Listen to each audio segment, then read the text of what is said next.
ಇವ್ರು ನಮ್ಮ ಹತ್ರ ಏನೋ ಮುಚ್ಚಿಡ್ತಾ ಇದ್ದಾರೆ. ಒಂದ್ ಸೀರೆನ ಫ್ರೀಯಾಗಿ ಕೊಟ್ರೂ ಪರವಾಗಿಲ್ಲ, ಆ ಯಮ್ಮನ ಬುಟ್ಟಿಗೆ ಹಾಕೋಬೇಕು. ನಿಜವಾದ ವಿಷಯ ಏನು, ಯಾಕೆ ಬಂದಿದ್ದಾರೆ, ಎಲ್ಲಾ ವಿಷಯನೂ ಕೇಳಿ ತಿಳ್ಕೋಬೇಕು. ನೀವ್ ಮಾತಲ್ ಮಾತ್ ಬೆರ್ಸಿ ಕೇಳಿದ್ರಿ ಅಂದ್ರೆ ಯಾರಾದ್ರೂ ತಕ್ಷಣ ಹೇಳ್ಬಿಡ್ತಾರೆ. ಅದ್ಗೆ ಬೇಗ ಹೋಗೋಣ ಬನ್ನಿ. ಅದ್ಗೆ ನಡಿ, ಇಲ್ಲ ಅಂದ್ರೆ ಅವ್ರು ಹೊರಟೋಗ್ತಾರೆ.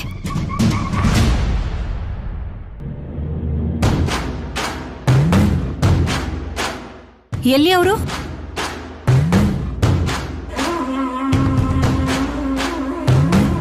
ನನ್ನ ಸ್ನೇಹಿತೆ ಏನಾದ್ರೂ ಸೀರೆ ತಗೊಂಡ್ರು, ವಸ್ತು ತಗೊಂಡ್ರು,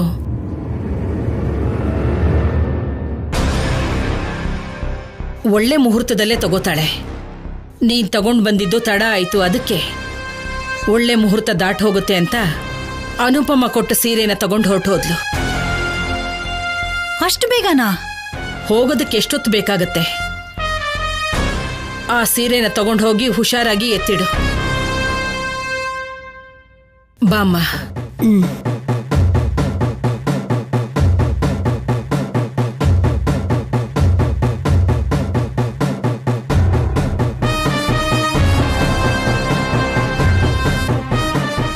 ನಾನ್ ಸೀರೆ ತಗೊಂಡ್ ಬರೋ ಹೊತ್ತಿಗೆ ಅವ್ರನ್ನ ಕಳಿಸ್ಬಿಟ್ಟಿದ್ದಾರೆ ಅಂದ್ರೆ ಏನೋ ಇದೆ. ಅತ್ತಿಗೆ ಆದ್ರೂ ಎಷ್ಟು ದೂರ ಅಂತ ಹೋಗಿರ್ತಾರೆ? ಹೊರಗಡೆನೆ ಇರ್ತಾರೆ. ಹೋಗ್ ನೋಡೋಣ ಬನ್ನಿ ಅತ್ಗೆ, ಬನ್ನಿ.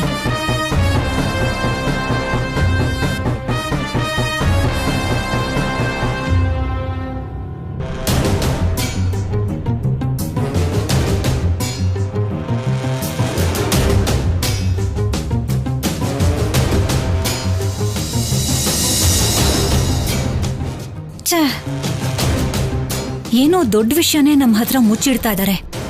ಅದಕ್ಕೆ ಆ ಮುದುಕಿ ನಮ್ಮ ಹತ್ರ ಮಾತಾಡೋದಕ್ಕೂ ಅವಕಾಶ ಕೊಡದೆ ಇಲ್ಲಿಂದ ಕಳಿಸ್ಬಿಟ್ಟಿದ್ದಾರೆ.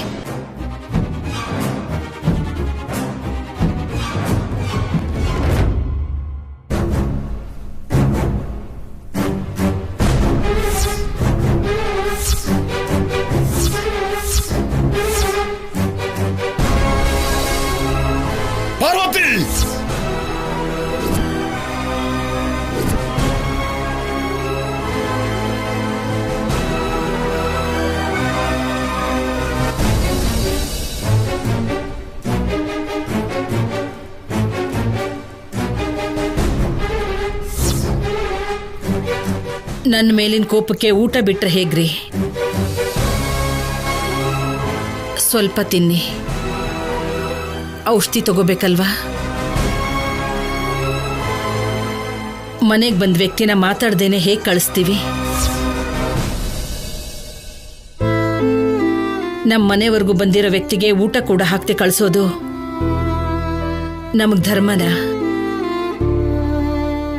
ಹೋಗ್ಲಿ, ನೀವೇ ಹೇಳಿ. ನಾನ್ ಬೇಡ ಅನ್ಕೊಂಡಿದ್ದೆ, ನೀವು ಬೇಕು ಅನ್ಕೊಂಡ್ರಿ. ಇನ್ನ ಅವ್ರ ಬಗ್ಗೆ ಮಾತಾಡೋಂತ ಅಗತ್ಯ ಇಲ್ಲ. ಹೊರಟೋಗು ಪಾರ್ವತಿ.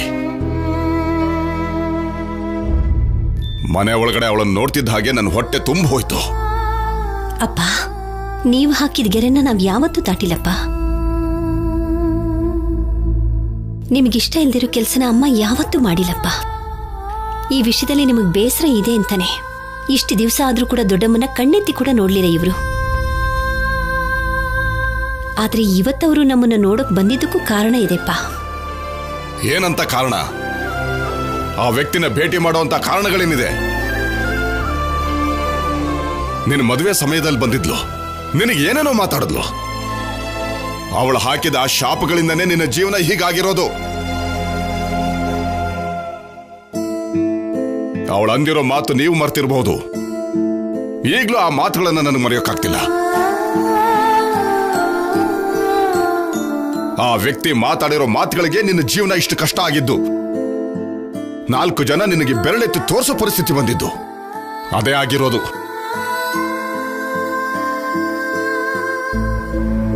ನಿನ್ನ ಜೀವನ ಹೀಗಾಗ್ಬೇಕು ಅಂತ ಶಪಿಸಿ ಮತ್ತೆ ಯಾವ ಮುಖ ಇಟ್ಕೊಂಡು ಬಂದ್ಲಂತೆ. ನಾಚಿಕೆ ಅಲ್ದೇನೆ ಒಳಗಡೆ ಬಂದಿದ್ದಾಳೆ, ನೀವ್ ಹೇಗೆ ಒಳಗ್ಬಿಟ್ರಿ? ನನ್ನ ಹಣೆ ಬರಹದಲ್ಲಿ ಹೀಗೆ ನಡಿಬೇಕು ಅಂತ ಬರ್ದಿದ್ರೆ ಯಾರು ತಾನೇ ತಪ್ಸಕ್ ಸಾಧ್ಯ? ಪ್ರಾರಬ್ಧ ಕರ್ಮದಲ್ಲಿ ಏನಿದೆಯೋ ಅದೇ ನಡೆಯೋದು. ಈಗ ನನ್ಗೇನಾಗಿದೆ ಅಪ್ಪ? ಹೊರಗಡೆ ಪ್ರಪಂಚದ ಜೊತೆ ನನ್ಗೆ ಅಷ್ಟೊಂದು ಸಂಪರ್ಕ ಇಲ್ಲ. ಆದ್ರೆ ಹೆತ್ತ ತಂದೆ ತಾಯಿಗಿಂತನೂ ಹೆಚ್ಚಾಗಿ ನನ್ನನ್ನು ನೋಡ್ಕೊಳ್ತಾ ಇದ್ದೀರಲ್ಲ, ಇದಕ್ಕಿಂತ ನನಗಿನ್ನೇನ್ ಬೇಕು? ದಯವಿಟ್ಟು ಊಟ ಮಾಡಿಪ್ಪ. ಒಂದು ವ್ಯಕ್ತಿ ಹಿಡಿಸ್ಲಿಲ್ಲ ಅನ್ನೋ ಕಾರಣಕ್ಕೆ ಊಟನೇ ಬಿಟ್ರೆ ಹೇಗೆ? ನಾವು ತಾನೇ ನಿಮ್ಮನ್ ಬಿಟ್ಟು ಹೇಗೆ ಊಟ ಮಾಡೋದು? ನಿಮಗ್ ನಿಜವಾಗ್ಲೂ ನನ್ನ ಮೇಲೆ ಪ್ರೀತಿ ಇದ್ರೆ ಊಟ ಬೇಡ ಅಂತ ಹೇಳೋಲ್ಲ. ದಯವಿಟ್ಟು ಊಟ ಮಾಡಿಪ್ಪ.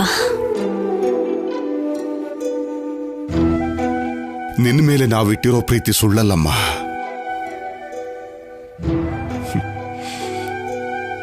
ನೀನು ನಮಗೆ ದೇವರು ಕೊಟ್ಟಿರೋ ಮಗಳು.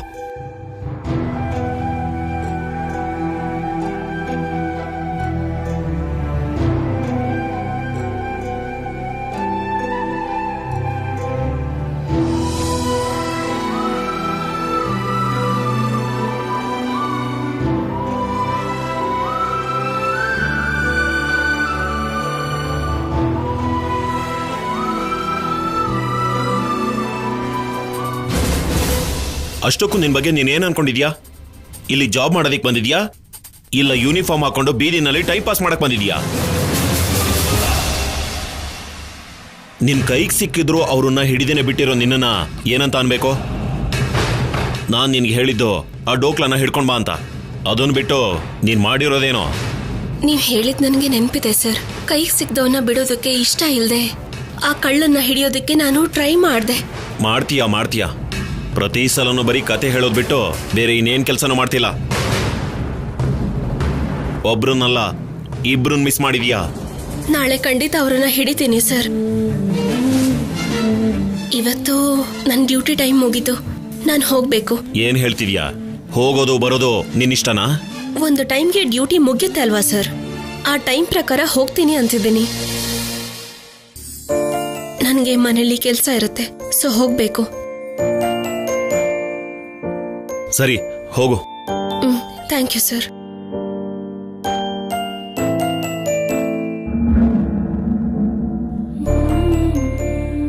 ಕಲ್ಯಾಣಿ,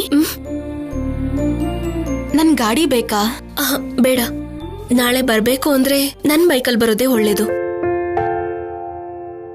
ನಿನ್ ಬೈಕಲ್ ಬಂದ್ರೆ ಬರೋದೇನೋ ಓಕೆ, ಆದ್ರೆ ಮತ್ತೆ ಹೋಗುವಾಗ ಪ್ರಾಬ್ಲಮ್ ಆಗತ್ತಲ್ವಾ?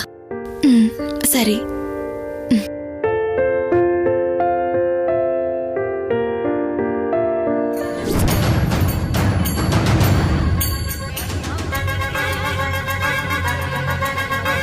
ಕೂತ್ಕೊಳ್ಳಿ ದೊಡ್ಡಮ್ಮ, ಊಟ ಮಾಡೋರಂತೆ. ಬೇಡಮ್ಮ, ನಾನು ಕೆಳಗಡೆ ಕೂತ್ಕೋತೀನಿ. ಕೆಳಗ್ ಕೂತ್ಕೊಳ್ಳೋದು ಯಾಕೆ ದೊಡ್ಡಮ್ಮ? ಮೇಲೆ ಕುರ್ಚಿಲೆ ಕೂತ್ಕೊಳ್ಳಿ. ಬೇಡಮ್ಮ, ನನಗೆ ಕೆಳಗಡೆನೇ ಅಭ್ಯಾಸ, ನಾನು ಕೆಳಗಡೆನೇ ಕೂತ್ಕೋತೀನಿ. ಪಾರ್ವತಿ,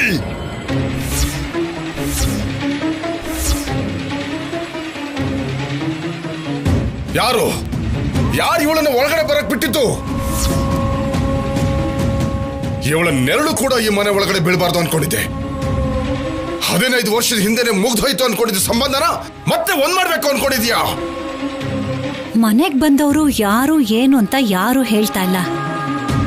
ಆ ಅನುಪಮನ್ ಕೇಳಿದ್ರು ಅವಳು ಕೂಡ ಏನು ಹೇಳಲೇ ಇಲ್ಲ.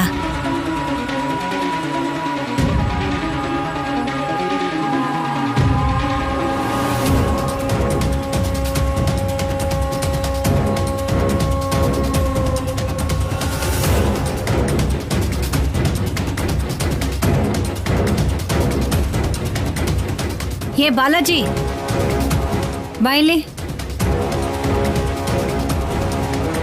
ಅಮ್ಮರೇ, ನೀನ್ ಈ 2 ಮನೆಗೂ ಕೆಲಸದವನೇ ತಾನೆ? ನಾನೇನಿಲ್ಲ ಅನ್ನಿಲ್ವಲ್ಲಮ್ಮ. ಹಾಗಾದ್ರೆ ಸತ್ಯ ಹೇಳು, ನಮ್ಮ ಮನೆಗ್ ಬಂದವ್ರು ಯಾರು? ಅನುಪಮ ದೊಡ್ಡಮ್ಮ ಅಂತ ಕರೀತಿದ್ಲು.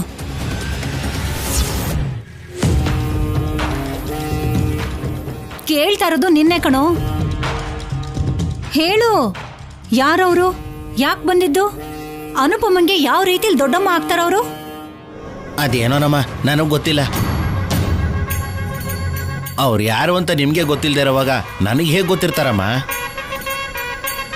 ನೀವು ನನ್ನನ್ನು ಕೇಳ್ತಾ ಇದ್ದೀರಾ? ನಾನು ಕೆಲಸ ಮಾಡ್ಬೇಕಮ್ಮ, ತುಂಬ ಕೆಲಸ ಇದೆ, ನಾನು ಹೋಗ್ತೀನಮ್ಮ.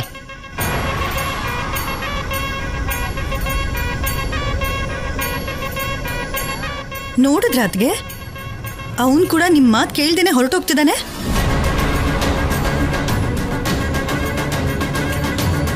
ಮಾತು ಕೇಳೋದಕ್ಕೆ ಎಲ್ರು ನಮ್ಮ ಹಾಗೇನು ಹೇಡಿಗಳಾಗಿರ್ತಾರೋ ಏನೋ. ಹೌದೇ, ತಪ್ಪೆಲ್ಲ ನಂದೆ. ನಾನು ಈ ಮನೆ ಅಳಿಯ, ಅದಕ್ಕೆ ಬಾಯಿ ಮುಚ್ಕೊಂಡು ನೀನು ಹೇಳಿದ್ನೆಲ್ಲ ಕೇಳ್ತಾ ಇದ್ದೀನಿ. ಅವನ್ ಕೆಲ್ಸದನಲ್ವಾ, ಅದಕ್ಕೇನೆ ಅವನಿಗೆ ಇಷ್ಟ ಆಗಿದ್ದಾನೆ ಮಾಡ್ತಾನೆ. ಕೇಳಬೇಕಾಗಿರೋರ್ ಮಾತನ್ನ ಕೇಳ್ತಾನೆ. ನೀವು ಪ್ರತಿಯೊಂದಕ್ಕೂ ಮಧ್ಯದಲ್ಲಿ ಬರ್ಬೇಡ್ರಿ. ನಾನ್ ಬೇಕು ಅಂತ ಬರಲ್ಲ. ನಾನ್ ಬರೋ ಅಷ್ಟೊತ್ತಿಗೆ ನೀನೇನೋ ಮಾಡ್ತಾ ಇರ್ತೀಯ. ನಾನ್ ಮಧ್ಯದಲ್ಲಿ ಬಂದು ತಡಿಬೇಕಾಗುತ್ತೆ. ಆದ್ರೂ ನಾನಾಗಿರೋದಕ್ಕೆ ನಿನ್ನ ಸಹಿಸ್ಕೋತಾ ಇದ್ದೀನಿ. ಅದೇ ಇನ್ಯಾರಾದ್ರೂ ಆಗಿದ್ದಿದ್ರೆ ಇಷ್ಟೊತ್ತಿಗೆ ಹಿಮಾಲಯದಲ್ಲಿ ಇರ್ತಾ ಇದ್ದ. ನೀವ್ ಯಾವಾಗ್ಲೂ ಇಷ್ಟೇ, ಯಾವಾಗ್ಲೂ ನನ್ನ ಆಡ್ಕೊಳ್ಳೋದೆ. ಛೆಛೆ, ನಿನ್ಯಾರೇ ಆಡ್ಕೊಳ್ಳೋದು? ನಿನ್ ಹತ್ರ ಬಯಸ್ಕೊಳ್ತಾ ಇದ್ರೆ ಸಾಕು. ಅಷ್ಟಕ್ಕೂ ಈ ಮನೇಲಿ ಯಾರನ್ನೂ ನೀನ್ ಸುಮ್ಮನೆ ಬಿಡಲ್ಲ ಅಲ್ವಾ? ಕೊನೆಗೂ ನಿಮ್ಮ ಅಮ್ಮನೂ ಕೂಡ. ಅಲ್ಲ, ಈ ಮನೇಲಿ ಯಾರನ್ನ ಸುಮ್ಮನೆ ಬಿಟ್ಟಿದ್ಯಾ ಹೇಳು ಹೇಳು. ನಿಮ್ಮ ಅಮ್ಮನಾದ್ರೂ ಬಿಟ್ಟಿದ್ಯಾ? ಅಕ್ಕ, ನೀನ್ ಬದಲಾಗದೆ ಹೋದ್ರೆ ತುಂಬಾನೇ ಕಷ್ಟ. ನೀನ್ ಯಾಕೆ ಪ್ರತಿಯೊಂದಕ್ಕೂ ಅನುಪಮ ಅಮ್ಮನ್ನ ಆಡ್ಕೋತಾನೆ ಇರ್ತೀಯ? ನೀನ್ ನಿನ್ನನ್ನ ತಿದ್ಕೊಳ್ದೆ ಹೋದ್ರೆ ಈಗೇನ್ ಕಷ್ಟ ಅನುಭವಿಸ್ತಾ ಇದೆಯಲ್ಲ, ಅದ್ರ 10ರಷ್ಟನ್ನ ಮುಂದೆ ಅನುಭವಿಸ್ಬೇಕಾಗತ್ತೆ ನೀನು. ಅನುಪಮನ ಅನುಮಾನಿಸೋದು ಅಂದ್ರೆ ಅಪ್ಪ ಅಮ್ಮನ ಅನುಮಾನಿಸಿದ ಹಾಗೇನೆ. ನಿಮ್ಮ ಅಕ್ಕಂಗೆ ಯಾವ್ದು ಒಳ್ಳೇದು ಯಾವ್ದು ಕೆಟ್ಟದು ಅಂತಾನೂ ಗೊತ್ತಿಲ್ಲ. ನೋಡು, ಹೀಗೆ ಎಲ್ರಿಗೆ ನೋವು ಕೊಟ್ಟಿದ್ದಕ್ಕೆ ಆ ದೇವರು ನಮ್ಮನ್ನ ಜೀವನ ಪೂರ್ತಿ ನೋವು ಪಡೋ ಹಾಗೆ ಮಾಡಿದ್ದಾನೆ.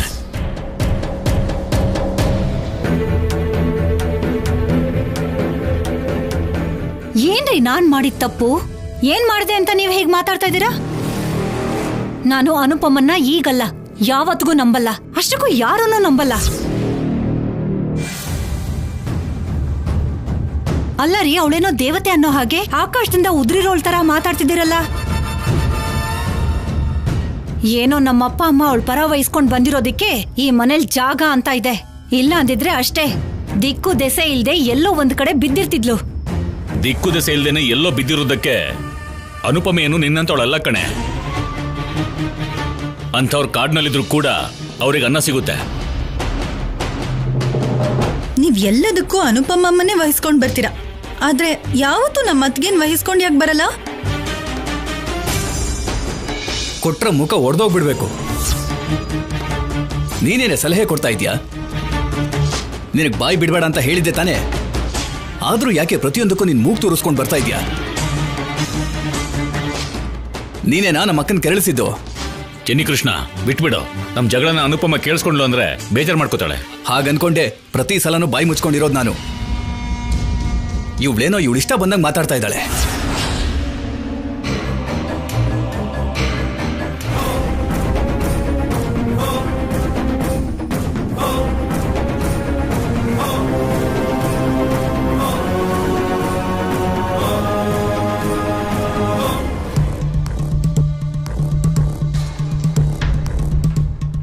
ಭಾವ, ನೀನ್ ಹೇಳಿದ್ಯಲ್ಲ ಹಾಗೆ ನಡೀತಾ ಇದೆ.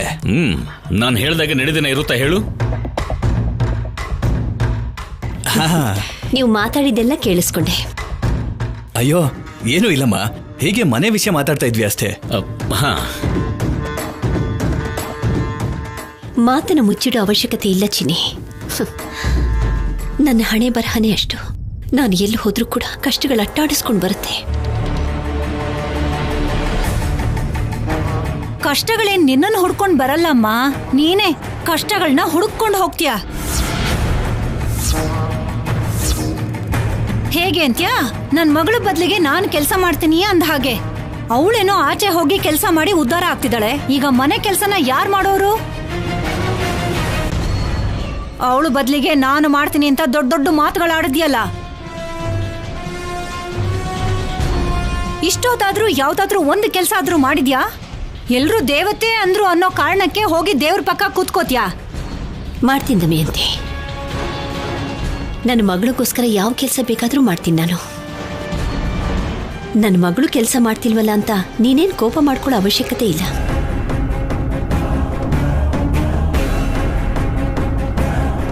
ಮಾಡ್ತೀನಿ ಅಂತ ಹೇಳೋದಲ್ಲ, ಮನೇಲಿ ಒಗ್ಯೋ ಬಟ್ಟೆ ರಾಶಿ ರಾಶಿ ಬಿದ್ದಿದೆ, ಅದನ್ನ ಒಗ್ದು ಒಣಗ ಹಾಕಿದ್ರೆ ಸಂತೋಷ ಪಡ್ತೀನಿ. ಅದಾದ್ಮೇಲೆ ಬೇರೆ ಕೆಲಸ ಏನಿದೆ ಅನ್ನೋದನ್ನ ಹೇಳ್ತೀನಿ. ನೀನು ಹೆಣ್ಣೆ ಅಲ್ವಾ? ಯಾಕೆ ಸ್ವಲ್ಪ ಕೆಲಸನ ನೀನ್ ಕೂಡ ಮಾಡ್ಬೋದಲ್ವಾ? ಎಲ್ಲ ಕೆಲಸನ ಅನುಪಮನೆ ಮಾಡ್ಬೇಕಾ? ಮಾಡ್ತೀನಿ ಅಂತ ಮಾತು ಕೊಟ್ಟಿರೋ ಅವರೇ ಮಾಡ್ತೀನಿ ಅಂತಿದ್ದಾರೆ. ಮಧ್ಯದಲ್ಲಿ ನಿಮಗೇನ್ ಸಂಕಟ? ಮಾಡ್ಲಿ ಬಿಡಿ. ಮಗಳು ಮಾಡ್ಲಿಲ್ಲ, ಅಮ್ಮ ಮಾಡ್ಲಿಲ್ಲ ಅಂತ ಇವ್ರು ಮಾಡೋ ಕೆಲ್ಸನ ನಾನ್ ಮಾಡ್ಲಾ? ದಮಯಂತಿ, ಕೆಲಸ ಹೇಳ್ದಿಯಲ್ವಾ, ನಾನು ಮಾಡ್ತೀನಿ ಬಿಡು.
ಅಣ್ಣ, ನಿನ್ನ ನೋಡ್ತಿದ್ರೆ ತುಂಬಾ ಭಯ ಆಗ್ತಿದೆ.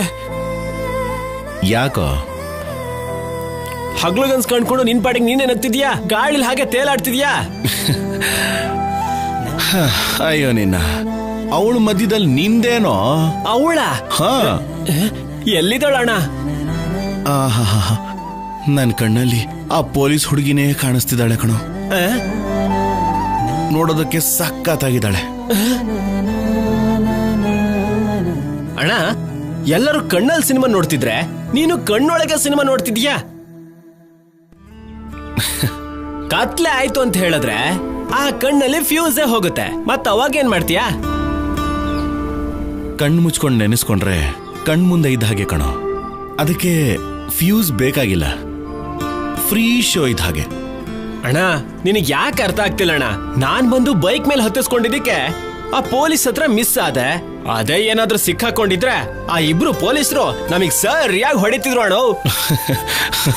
ಲೇ ಡಬ್ಬ ನನ್ ಮಗನೆ, ನೀನ್ ಯಾವತ್ತಾದ್ರೂ ಪ್ರೀತಿ ಮಾಡಿದ್ಯಾನ? ಅದ್ ಹೆಂಗಾಗುತ್ತಣ್ಣ? ಏನೋ ಸ್ವಲ್ಪ ಫ್ರೀ ಆದ್ವಿ ಅಂದ್ರೆ ಪೊಲೀಸರು ಪ್ರೀತಿಸ್ತಾರೆ. ಒಂದ್ ತಮಾಷೆ ವಿಷಯ ಹೇಳ, ಹುಡುಗಿ ಏನಾದ್ರೂ ಬಂದ್ರೆ ಅವಳು ಕೂತ್ಕೆ ನೋಡ್ತೀವಿ ಹೊರತು ಮುಖ ಏನಾದ್ರೂ ನೋಡಿದೀವ ಅವಳನ್ನ ಪ್ರೀತಿ ಮಾಡೋದಕ್ಕೆ? ಅದಕ್ಕೆ ನೀನು ಗೊತ್ತಾಗ್ತಾ ಇಲ್ಲ. ನಾನು ನಿಂತರಾನೆ ಏನನ್ನಾದ್ರೂ ನೋಡಿದ್ರೆ ಅದನ್ನ ನೋಡೋದು, ಕದಿಯೋದನ್ ಬಿಟ್ರೆ ಮುಖ ಯಾವತ್ತಾದ್ರೂ ನೋಡಿದೀವೇನೋ? ನೋಡೋದೇನೋ ನೋಡ್ದೆ, ಆ ಪೊಲೀಸ್ ಹುಡುಗಿ ಮುಖ ನೋಡದ್ನಲ್ಲ ನೇರವಾಗಿ ಇಲ್ಲಿ ನೋಡು, ನನ್ ಮನ್ಸೊಳಗ್ ಮನೆ ಮಾಡ್ಕೊಂಡು ಪಟ್ಟಂತ ಬಂದು ಕೂತ್ಬಿಟ್ಟಿದ್ದಾಳೆ ಕಣ. ಅವತ್ ನೋಡ್ದಾಗಿಂದ ಇವತ್ತಿನವರೆಗೂ ಹಗಲು ರಾತ್ರಿ ಅವಳೇ ನೆನ್ಪಾಗ್ತಾಳ ಕಣ.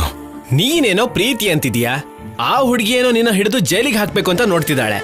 ಕೈಗೆ ಸಿಕ್ತೆ ಅಂದ್ರೆ ಮೂಳೆ ಮುರಿಬೇಕು ಅಂತ ನೋಡ್ತಿದ್ದಾಳ. ನನ್ ಹುಡುಗಿ ಹೊಡೆದ್ರು ಸಖತ್ತಾಗಿತ್ತು ಕಣ, ಒಂಚೂರು ಏಟೇ ಆಗ್ಲಿಲ್ಲ. ಅಣ್ಣ, ನನಗೆಲ್ಲ ಅರ್ಥ ಆಗೋಯ್ತಣ್ಣ. ನಿನ್ನ ನನ್ನ ಜೈಲಿಗೆ ಹಾಕೋವರೆಗೂ ನೀನ್ ಹೀಗೆ ಅಂತಿರ್ತೀಯ, ಅಲ್ಲಿವರೆಗೂ ನನ್ ಮಾತು ಕೇಳಲ್ಲ. ನನಗೆ ಅರ್ಥ ಆಯ್ತು. ಲೋ ಮಗ, ಆ ಹುಡುಗಿನ ನಾನು ಲವ್ ಮಾಡ್ತಿದ್ದೀನಿ ಕಣ. ಅದು ನಿನಗೆ ಅರ್ಥ ಆಗ್ಲಿಲ್ಲ ಅಂತ ನನಗೆ ಅರ್ಥ ಆಯ್ತು. ಮುಚ್ಕೊಂಡು ಹೋಗಿ ಈ ಮಾಲ್ನ ಕೊಟ್ಬಿಟ್ ಬಾ, ಹೋಗು ಹೋಗು. ಆ ಹುಡುಗಿ ನಾಳೆನೂ ಸಿಗಬೇಕು ಅಂತ, ಹೀಗೆ ನಡಿಬೇಕು ಅಂತ ಇವತ್ತು ಹೋಗಿ ಮಹದೇಶ್ವರಂಗೆ ಅರ್ಕೆ ಓದ್ಕೊಬಿಡ್ತೀನಿ ಕಣ. ಅಣ್ಣ, ಆ ಕೋಳಿ ವಿಷಯ ಏನು ಆದ್ರೆ ನೀನ್ ಮಾತ್ರ ನನ್ನ ಸಿಕ್ಕಾಕ್ಸೋವರೆಗೂ ಸುಮ್ನೆ ಇರಲ್ಲ ಅಣ್ಣ. ಏನ್ ಮಾಡೋದು? ಅಣ್ಣ ಅಣ್ಣ ಅಂತ ನೀನ್ ಹಿಂದೆ ತಿರುಗ್ದ ನೋಡು, ನಿನ್ ಲವ್ಗೆ ನನ್ನ ಬಲಿ ಕೊಡ್ತಿದ್ಯಾ.